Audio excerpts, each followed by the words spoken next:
મહીસાગર જિલ્લાના લુણાવાડા તાલુકામાં મહેરુન્નિસા મસ્જિદ ભરચક વિસ્તારમાં આવેલી છે. મસ્જિદની આસપાસ જ હોસ્પિટલ, શાળા અને હિન્દુ વસ્તી આવેલી છે. મસ્જિદ પરના લાઉડસ્પીકરમાંથી રોજ 5 ટાઈમની નમાઝ દરમિયાન ખૂબ જ મોટા અવાજ આવતા આસપાસના વિસ્તારના સ્થાનિકો સહિત હોસ્પિટલોના દર્દીઓ તેમજ શાળાના બાળકોના અભ્યાસમાં ખલેલ પહોંચતી હતી. મસ્જિદના લાઉડસ્પીકર પરથી મોટા અવાજ આવતા પોલીસને લેખિત રજૂઆત કરવામાં આવી હતી.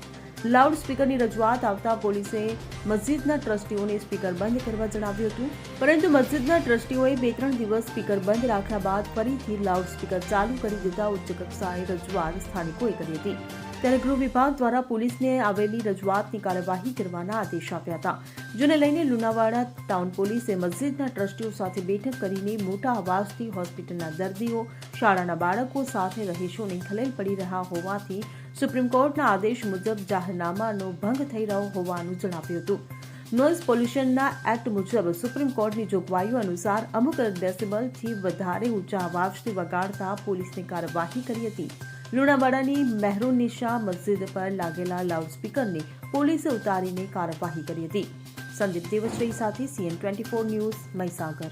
હવે જુઓ દેશ દુનિયાની તમામ ખબરો તમારી આંગળીના ટેરવે. ઉઠાવો મોબાઈલ અને Google Play Store પરથી ડાઉનલોડ કરો અમારી CN24 ન્યૂઝ મોબાઈલ એપ.